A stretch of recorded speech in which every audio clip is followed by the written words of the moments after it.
श्री सूर्यकवचम्।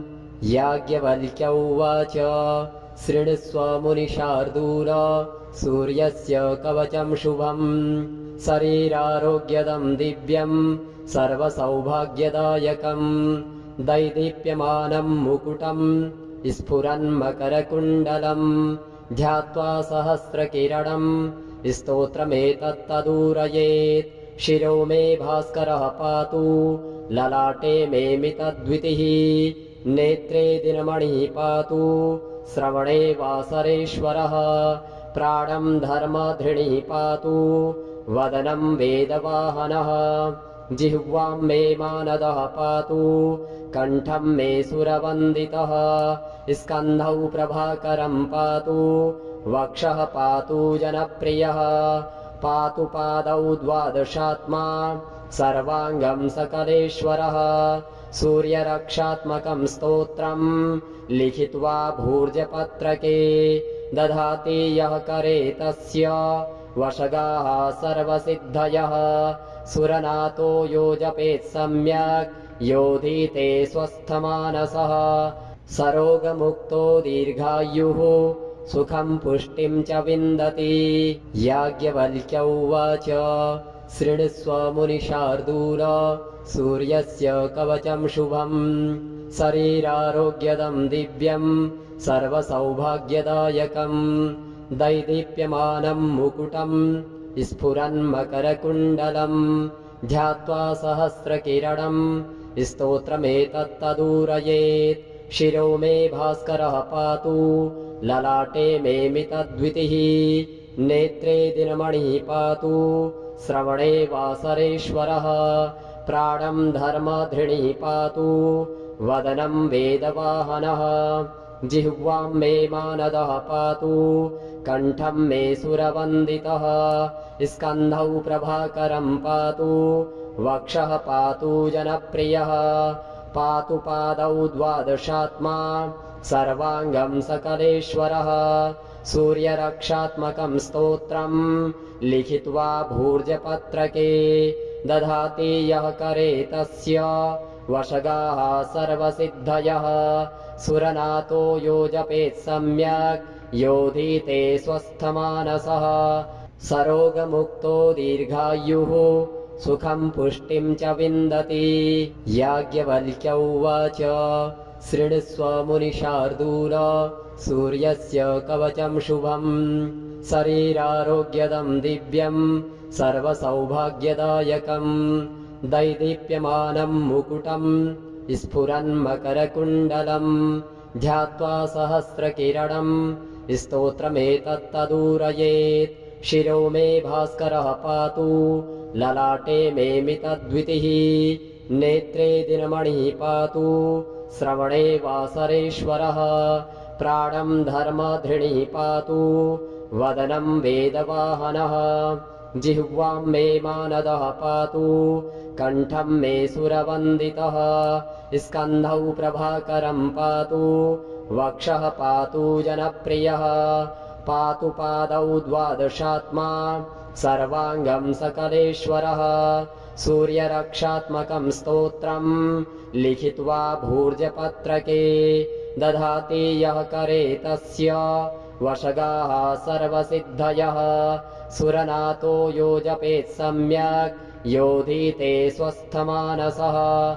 सरोगमुक्तो दीर्घायुः सुखं पुष्टिं च विन्दति। याज्ञवल्क्य उवाच शृणुष्व मुनिशार्दूल सूर्यस्य कवचं शुभम्। शरीरारोग्यदं दिव्यं सर्वसौभाग्यदायकम्। दैदीप्यमानं मुकुटं स्फुरन्मकरकुण्डलम्।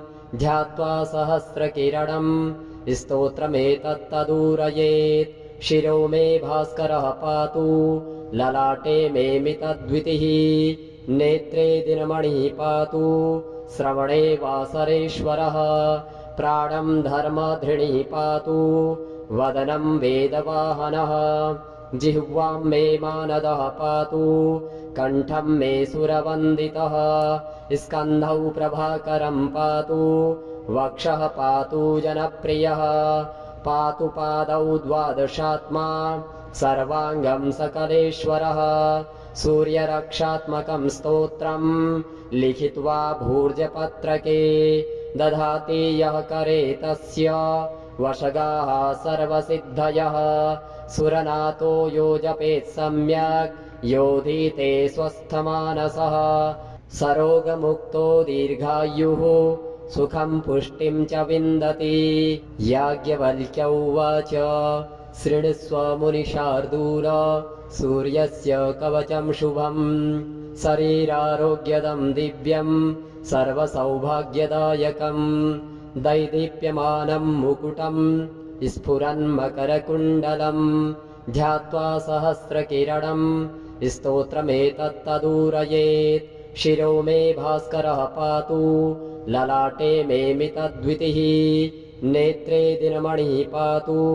श्रवणे वासरेश्वरः प्राणं धर्मधृणिः पातु वदनं वेदवाहनः जिह्वां मे मानदः पातु कण्ठं मे सुरवन्दितः स्कन्धौ प्रभाकरं पातु वक्षः पातु जनप्रियः पातु पादौ द्वादशात्मा सर्वाङ्गं सकलेश्वरः सूर्यरक्षात्मकं स्तोत्रम् लिखित्वा भूर्जपत्रके दधाति यः करे तस्य वशगाः सर्वसिद्धयः सुरनातो यो जपेत् सम्यक् योधीते स्वस्थमानसः सरोगमुक्तो दीर्घायुः सुखं पुष्टिं च विन्दति याज्ञवल्क्य उवाच शृणुष्व मुनिशार्दूल सूर्यस्य कवचं शुभम् शरीरारोग्यदं दिव्यं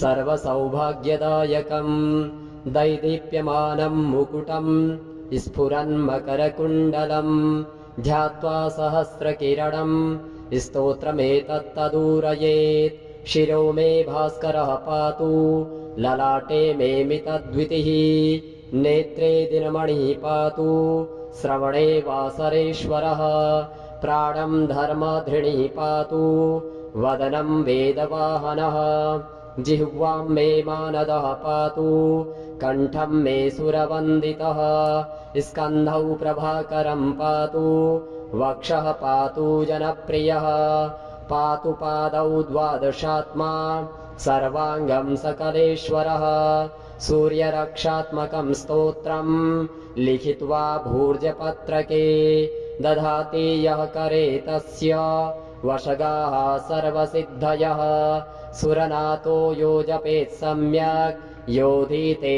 स्वस्थमानसः सरोगमुक्तो दीर्घायुः सुखं पुष्टिं च विन्दति याज्ञवल्क्य उवाच शृणुष्व मुनिशार्दूल सूर्यस्य कवचं शुभम् शरीरारोग्यदं दिव्यं सर्वसौभाग्यदायकम् दैदीप्यमानं मुकुटं स्फुरन्मकरकुण्डलम् ध्यात्वा सहस्रकिरणं स्तोत्रमेतत्तदूरयेत् शिरो मे भास्करः पातु ललाटे मे मितद्वितिः नेत्रे दिनमणिः पातु श्रवणे वासरेश्वरः प्राणं धर्मधृणिः पातु वदनं वेदवाहनः जिह्वां मे मानदः पातु कण्ठं मे सुरवन्दितः स्कन्धौ प्रभाकरं पातु वक्षः पातु जनप्रियः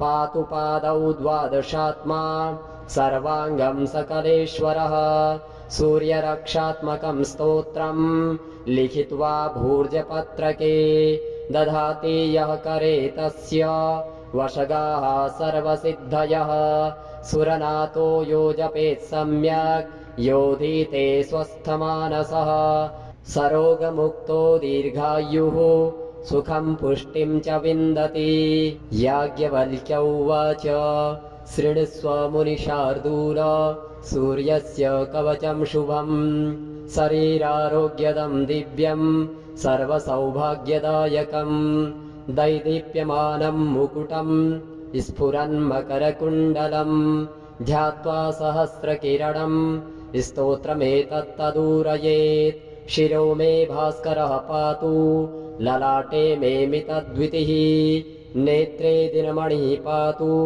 श्रवणे वासरेश्वरः प्राणं धर्मधृणिः पातु वदनं वेदवाहनः जिह्वां मे मानदः पातु कण्ठं मे सुरवन्दितः स्कन्धौ प्रभाकरं पातु वक्षः पातु जनप्रियः पातु पादौ द्वादशात्मा सर्वाङ्गं सकलेश्वरः सूर्यरक्षात्मकं स्तोत्रं लिखित्वा भूर्जपत्रके दधाति यः करे तस्य वशगाः सर्वसिद्धयः सुरनातो यो जपेत् सम्यक् योधीते स्वस्थमानसः सरोगमुक्तो दीर्घायुः सुखं पुष्टिं च विन्दति याज्ञवल्क्य उवाच शृणुष्व मुनिशार्दूल सूर्यस्य कवचं शुभं शरीरारोग्यदं दिव्यं सर्वसौभाग्यदायकं दैदीप्यमानं मुकुटं स्फुरन्मकरकुण्डलं ध्यात्वा सहस्रकिरणं स्तोत्रमेतत्तदूरयेत् शिरो मे भास्करः पातु ललाटे मे मितद्वितिः नेत्रे दिनमणिः पातु श्रवणे वासरेश्वरः प्राणं धर्मधृणिः पातु वदनं वेदवाहनः जिह्वां मे मानदः पातु कण्ठं मे सुरवन्दितः स्कन्धौ प्रभाकरं पातु वक्षः पातु जनप्रियः पातु पादौ द्वादशात्मा सर्वाङ्गं सकलेश्वरः सूर्यरक्षात्मकं स्तोत्रं लिखित्वा भूर्जपत्रके दधाति यः करे तस्य वशगाः सर्वसिद्धयः सुरनातो यो जपेत् सम्यक् योधीते स्वस्थमानसः सरोगमुक्तो दीर्घायुः सुखं पुष्टिं च विन्दति याज्ञवल्क्य उवाच शृणुष्व मुनिशार्दूल सूर्यस्य कवचं शुभं शरीरारोग्यदं दिव्यं सर्वसौभाग्यदायकं दैदीप्यमानं मुकुटं स्फुरन्मकरकुण्डलं ध्यात्वा सहस्रकिरणं स्तोत्रमेतत्तदूरयेत् शिरो मे भास्करः पातु ललाटे मे मितद्वितिः नेत्रे दिनमणिः पातु श्रवणे वासरेश्वरः प्राणं धर्मधृणिः पातु वदनं वेदवाहनः जिह्वां मे मानदः पातु कण्ठं मे सुरवन्दितः स्कन्धौ प्रभाकरं पातु वक्षः पातु जनप्रियः पातु पादौ द्वादशात्मा सर्वाङ्गं सकलेश्वरः सूर्यरक्षात्मकं स्तोत्रं लिखित्वा भूर्जपत्रके दधाति यः करे तस्य वशगाः सर्वसिद्धयः सुरनातो यो जपेत् सम्यक् योधीते स्वस्थमानसः सरोगमुक्तो दीर्घायुः सुखं पुष्टिं च विन्दति याज्ञवल्क्य उवाच शृणुष्व मुनिशार्दूल सूर्यस्य कवचं शुभं शरीरारोग्यदं दिव्यं सर्वसौभाग्यदायकं दैदीप्यमानं मुकुटं स्फुरन्मकरकुण्डलं ध्यात्वा सहस्रकिरणं स्तोत्रमेतत्तदूरयेत् शिरो मे भास्करः पातु ललाटे मे मितद्वितिः नेत्रे दिनमणिः पातु श्रवणे वासरेश्वरः प्राणं धर्मधृणिः पातु वदनं वेदवाहनः जिह्वां मे मानदः पातु कण्ठं मे सुरवन्दितः स्कन्धौ प्रभाकरं पातु वक्षः पातु जनप्रियः पातु पादौ द्वादशात्मा सर्वाङ्गं सकलेश्वरः सूर्यरक्षात्मकं स्तोत्रं लिखित्वा भूर्जपत्रके दधाति यः करे तस्य वशगाः सर्वसिद्धयः सुरनातो यो जपेत् सम्यक् योधीते स्वस्थमानसः सरोगमुक्तो दीर्घायुः सुखं पुष्टिं च विन्दति याज्ञवल्क्य उवाच शृणुष्व मुनिशार्दूल सूर्यस्य कवचं शुभम् शरीरारोग्यदं दिव्यं सर्वसौभाग्यदायकम् दैदीप्यमानं मुकुटं स्फुरन्मकरकुण्डलम् ध्यात्वा सहस्रकिरणं स्तोत्रमेतत्तदूरयेत् शिरो मे भास्करः पातु ललाटे मे मितद्वितिः नेत्रे दिनमणिः पातु श्रवणे वासरेश्वरः प्राणं धर्मधृणिः पातु वदनं वेदवाहनः जिह्वां मे मानदः पातु कण्ठं मे सुरवन्दितः स्कन्धौ प्रभाकरं पातु वक्षः पातु जनप्रियः पातु पादौ द्वादशात्मा सर्वाङ्गं सकलेश्वरः सूर्यरक्षात्मकं स्तोत्रं लिखित्वा भूर्जपत्रके दधाति यः करे तस्य वशगाः सर्वसिद्धयः सुरनातो यो जपेत् सम्यक् योधीते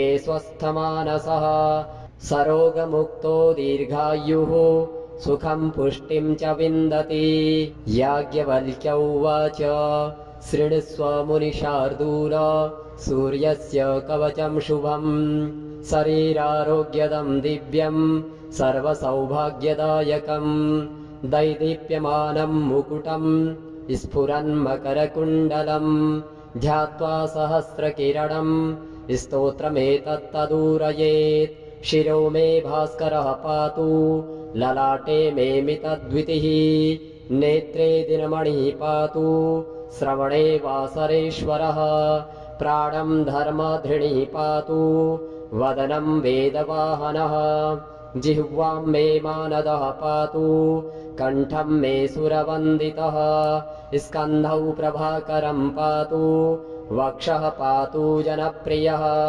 पातु पादौ द्वादशात्मा सर्वाङ्गं सकलेश्वरः सूर्यरक्षात्मकं स्तोत्रं लिखित्वा भूर्जपत्रके दधाति यः करे तस्य वशगाः सर्वसिद्धयः सुरनातो यो जपेत् सम्यक् योधीते स्वस्थमानसः सरोगमुक्तो दीर्घायुः सुखं पुष्टिं च विन्दति याज्ञवल्क्य उवाच शृणुष्व मुनिशार्दूल सूर्यस्य कवचं शुभम् शरीरारोग्यदं दिव्यं सर्वसौभाग्यदायकम् दैदीप्यमानं मुकुटं स्फुरन्मकरकुण्डलम् ध्यात्वा सहस्रकिरणं स्तोत्रमेतत्तदूरयेत् शिरो मे भास्करः पातु ललाटे मे मितद्वितिः नेत्रे दिनमणिः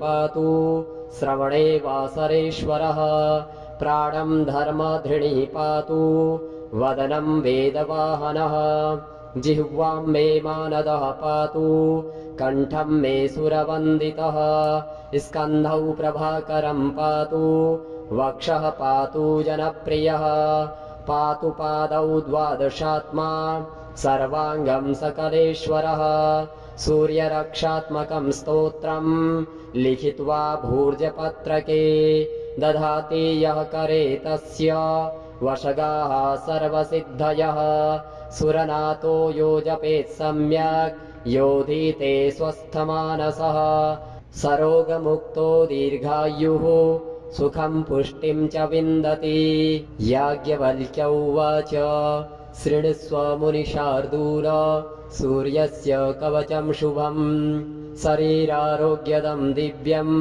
सर्वसौभाग्यदायकम् दैदीप्यमानं मुकुटं स्फुरन्मकरकुण्डलम् ध्यात्वा सहस्रकिरणं स्तोत्रमेतत्तदूरयेत् शिरो मे भास्करः पातु ललाटे मे मितद्वितिः नेत्रे दिनमणिः पातु श्रवणे वासरेश्वरः प्राणं धर्मधृणिः पातु वदनं वेदवाहनः जिह्वां मे मानदः पातु कण्ठं मे सुरवन्दितः स्कन्धौ प्रभाकरं पातु वक्षः पातु जनप्रियः पातु पादौ द्वादशात्मा सर्वाङ्गं सकलेश्वरः सूर्यरक्षात्मकं स्तोत्रम् लिखित्वा भूर्जपत्रके दधाति यः करे तस्य वशगाः सर्वसिद्धयः सुरनाथो यो जपेत् सम्यक् योधीते स्वस्थमानसः